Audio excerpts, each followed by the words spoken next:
শুভ নববর্ষ। আমি আদনান মান্নান। আমি চট্টগ্রাম বিশ্ববিদ্যালয়ে জেনেটিক ইঞ্জিনিয়ারিং এবং বায়োটেকনোলজি বিভাগে শিক্ষকতা করি এবং এই মুহূর্তে আমি পিএইচডি করছি অস্ট্রেলিয়াতে। অস্ট্রেলিয়ার কার্টিন ইউনিভার্সিটিতে আমি পিএইচডি করছি ড্রাগ ডিসকাভারি বায়োলজি বিষয়ে। আমার এরিয়া অফ রিসার্চ হচ্ছে ফার্মাসিউটিক্যাল বায়োটেকনোলজি। আমাকে আজকে বলা হয়েছে কেন বায়োটেকনোলজি পড়েছি এবং কি করছি এগুলো নিয়ে বলতে হবে। আমার প্রথম প্রশ্নটাই হলো, কেন বায়োটেকনোলজি পড়বো না, কেন অন্য সাবজেক্টগুলো পড়বো? প্রথম প্রশ্নটার উত্তরটা এভাবে আমি দিতে পারি, আমার বায়োটেকনোলজি বিষয়টা সেই ক্লাস 9 কিংবা 10-এ যখন আমি প্রথম ডিএনএ বা জেনেটিক্সের সাথে পরিচিত হলাম তখন থেকেই ভালো লাগতো এবং সেই সময় থেকেই আমার মনে হতো যে এটা একটা ভিন্ন ধরনের জগতে বিচরণ, সে কারণে আমার বায়োটেকনোলজিতে আসা। এর পরবর্তীতে যেটা আমার খুবই ভালো লেগেছিল, আমার অনেক দিন ধরে দেশের বাইরে পড়াশোনা করার ইচ্ছা বা দেশের বাইরে গিয়ে একটা উচ্চতর শিক্ষা বা হায়ার স্টাডিজে নিজেকে সম্পৃক্ত করার ইচ্ছে ছিল এবং আমি দেখলাম যে বায়োটেকনোলজি বা জেনেটিক ইঞ্জিনিয়ারিংয়ে অনেক বেশি সুযোগ সুবিধা। এবং আমি একটা তথ্য এই প্রসঙ্গে সবাইকে জানিয়ে রাখতে চাই, যারা দেশের বাইরে পড়তে চাও বা দেশের বাইরে আসতে চাও বা চেষ্টা করছো, অস্ট্রেলিয়াতে গত 2 বছরে যতগুলো ছেলে মেয়ে বৃত্তি নিয়ে পড়তে এসেছে তার মধ্যে 73% স্কলারশিপ দেওয়া হয়েছে biological science, genetics, molecular biology, agricultural science এবং একই সাথে বায়োটেকনোলজিকে। অর্থাৎ অস্ট্রেলিয়া কিংবা এই ধরনের উন্নত দেশগুলোতে আসতে চাইলে সবচেয়ে বেশি সুযোগ বা সম্ভাবনাময় যেই বিষয়টি আছে সেটি হচ্ছে বায়োটেকনোলজি।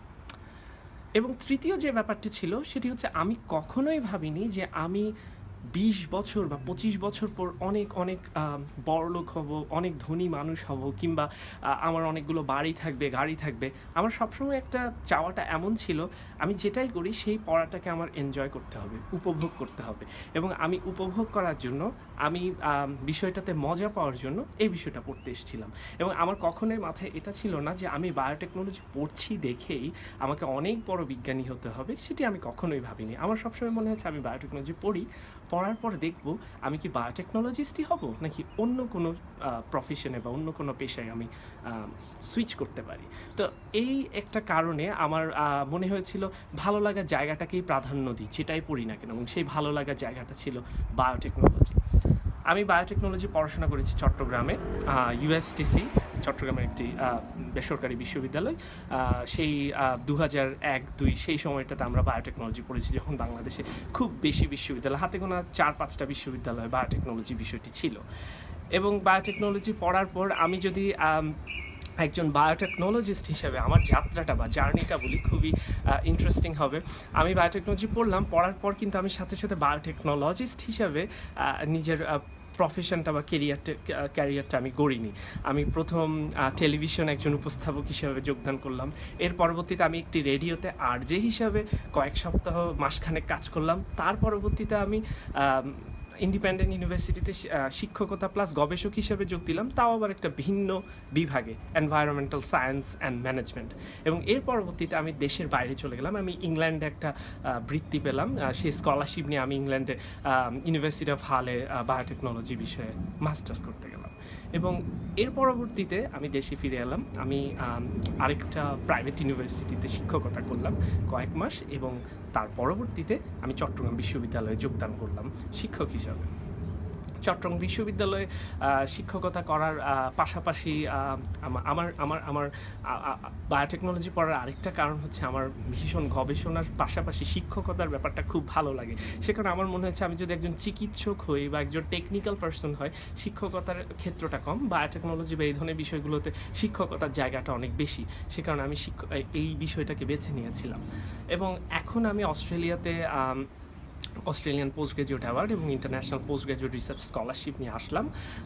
এখন আমি কাজ করছি একটা ন্যাচারাল কম্পাউন্ড। আমরা একটা প্রাকৃতিক যৌগের মিশ্রণ আবিষ্কার করেছি বা পেয়েছি, যেটি হচ্ছে অ্যান্টি ডায়াবেটিসের বিরুদ্ধে কাজ করে। এবং আমার গত 4 বছরের গবেষণায় আমি এটা প্রমাণ করতে সক্ষম হয়েছি, এটি একই সাথে টাইপ 1 ডায়াবেটিস এবং টাইপ 2 ডায়াবেটিস দুটোর বিরুদ্ধেই দুটো ভিন্ন ভিন্ন মেকানিজমে, অর্থাৎ ভিন্ন ভিন্ন কৌশলে কাজ করে।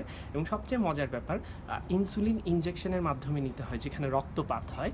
আমার যৌগটা ইনসুলিনের বিকল্প হতে পারার একটা সম্ভাবনা দেখাচ্ছে। আমরা দেখেছি এটা ওরাল, অর্থাৎ ট্যাবলেট হিসেবে খেলেও এটা কাজ করছে। কিন্তু চ্যালেঞ্জের জায়গাটা হচ্ছে এই যৌগের মিশ্রণগুলো থেকে সত্যিকারের কোন মৌলটি রেসপন্সিবল বা এই কাজ কৌশলের জন্য দায়ী সেটি বিশুদ্ধকরণ বা যাই হোক, সেটা হচ্ছে আমার প্রজেক্টের, আমার গবেষণার পরবর্তী পর্যায়ে। তো এটাই হচ্ছে আমার গবেষণা, এবং আমি ডায়াবেটিসের একটা ড্রাগ ডিসকাভারি বা ড্রাগ ডেভেলপমেন্ট সম্পর্কিত কাজ করছি।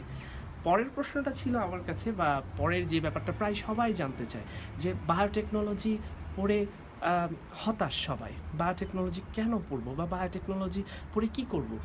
আমার প্রশ্নটা হলো, পৃথিবীতে কোন দেশে বা কোন প্রফেশনে পবিত্র কোরআন শরীফের মতো বা বাইবেল বা গীতাতে লেখা আছে যে তুমি ডাক্তারি পড়েছো, তোমাকে ডাক্তারি আজীবন থাকতে হবে, বা তুমি সিভিল ইঞ্জিনিয়ার কিংবা কম্পিউটার ইঞ্জিনিয়ার হয়েছো, তোমাকে আজীবন সিভিল ইঞ্জিনিয়ারিং প্রফেশনেই থাকতে হবে, বা পৃথিবীর কোথায় লেখা আছে যে বায়োটেকনোলজি পড়েছে তাকে বায়োটেকনোলজিস্টই হতে হবে বা আজীবন বায়োটেকনোলজির গবেষণা করতে হবে। আমি অস্ট্রেলিয়াতে উদাহরণ দিতে পারি, আমাদেরকে গবেষণার পাশাপাশি শিক্ষকতা করতে হয় মাঝে মাঝে। আমাদের অর্ধেকের বেশি ছাত্র, 60% স্টুডেন্ট, 60% ছাত্র কিন্তু বায়োমেডিক্যাল সায়েন্স, মলিকুলার বায়োলজি বা বায়োটেকনোলজি পড়েও এই পড়াশোনার শেষে এই জবে বা এই প্রফেশনে বা এই পেশায় থাকছে না। তাদের কেউ কোলস সুপার মার্কেটে কাজ করছে সেলস পার্সন হিসাবে, তাদের কেউ মার্কেটিং রিপ্রেজেন্টেটিভ হিসাবে কোনো ফার্মাসিউটিক্যাল কোম্পানিতে কিংবা কোনো রিয়েল এস্টেট কোম্পানিতে কাজ করছে, তাদের কেউ পরবর্তীতে আইটি বা সফটওয়্যারে তাদের আগ্রহ, আইটি পার্সন হিসাবে তথ্য প্রযুক্তির সাথে সম্পৃক্ত হয়ে যাচ্ছে কোম্পানিতে, অথবা নিজে নিজে কেউ ব্যবসা করছে, অথবা কেউ টেলিভিশন, আবার কেউ লেখালেখিতে ভালো, নিউজ পেপারে পত্রিকায় চলে যাচ্ছে সাংবাদিক হিসেবে। এখন ব্যাপারটা হলো, তারা তাদের ভালো লাগার জায়গাগুলো বেছে নিচ্ছে প্রথমত। দ্বিতীয়ত হচ্ছে, যারা হয়তো বায়োটেকনোলজিকে পছন্দ করে কিন্তু বায়োটেকনোলজি নিয়ে জব পাচ্ছে না বা কোনো রকমের চাকরির সুযোগ পাচ্ছে না, তারাও হতাশ হচ্ছে না, কারণ তারা অপেক্ষা করছে কোনো না কোনো একটা সময় একটা সুযোগ আসবে। কিন্তু তার অর্থ এই নয় তারা বসে আছে। তারা কেউ ব্যাংকে জয়েন করছে, তারা কেউ মাল্টিন্যাশনাল কোম্পানিতে কাজ করছে। অর্থাৎ সবাই এই বাস্তবতাটা পৃথিবীর সব জায়গায় মানুষকে মেনে নিতে হবে। আমি যা করছি, পুরো পৃথিবীর সবাই কিন্তু আমাকে তার কোম্পানিতে চাকরি দেওয়ার জন্য বসে নেই সেই সম্পর্কিত বিষয়ে, আমাকে অন্য কোনো বিষয়ে যে কোনো সময় সুইচ করতে হতে পারে। সে কারণে আমার প্রথম পরামর্শটি হবে, বায়োটেকনোলজি পড়েছো, বায়োটেকনোলজিকে যদি ভালোবাসো, টেকনোলজিতে যদি খুব ভালো করো, একদিন না একদিন এই লাইনে ফিরে আসতে পারবে। কিন্তু এর মাঝামাঝি একটা পর্যায়ে তোমাকে অন্য কোনো জব, অন্য কোনো প্রফেশন, অন্য কোনো ক্ষেত্রে সুইচ করতে হতে পারে। কিন্তু এটা কিন্তু হতাশার কোনো ব্যাপার না, এটা কিন্তু নিরাশার কোনো ব্যাপার না। কেন হতাশার ব্যাপার নয়? বুয়েট থেকে যারা পড়ে তারা সবাই কি ইঞ্জিনিয়ারিং জবে যায়? তারা সবাই কি প্রকৌশল প্রফেশনে থাকে? তুমি বাংলাদেশে বড় বড় ব্যাংকগুলোতে যাও, এখন দেখবে বুয়েট থেকে পাশ করা আমি অন্তত 400-500 ছেলে মেয়ে দেখাতে পারবো যারা বুয়েট থেকে পাশ করেছে, কিন্তু কেউ তারা প্রকৌশলী না, তারা ব্যাংকার। আইবিএতে বা অন্য কোনো প্রাইভেট ইউনিভার্সিটিতে এমবিএ করে তারা ব্যাংকিং প্রফেশনে চলে গেছে। তুমি ডাক্তারদের কথা চিন্তা করো, বাংলাদেশে এখনকার অনেক ডাক্তারদের ট্রেন্ড হচ্ছে তারা ক্লিনিকে প্র্যাকটিস করতে চায় না, কারণ তাদের এতগুলো ডিগ্রি নেওয়ার মতো ধৈর্য নেই কিংবা ভালো লাগে না সেই সম্পর্কিত। তারা পাবলিক হেলথ বা জনস্বাস্থ্য নিয়ে গবেষণা করছে, সে রোগীকে চিকিৎসা না করে সে গবেষণা করছে। তাহলে সে চিকিৎসা শাস্ত্র ফেলে গবেষণা শাস্ত্রে চলে আসলো, সে সুইচ করছে জব। তুমি অন্যান্য জবে যারা এনভায়রনমেন্টাল সায়েন্সে পড়ে তাদের অনেকেই দেখবে বিজনেস করছে বা এনজিওতে কাজ করছে। তাহলে কেউই তো তার জবে থাকছে না, তাহলে কেন আমাকে হতাশ হতে হবে? একটা কথা আমি সবসময় বলি, টুমরো নেভার ডাইস।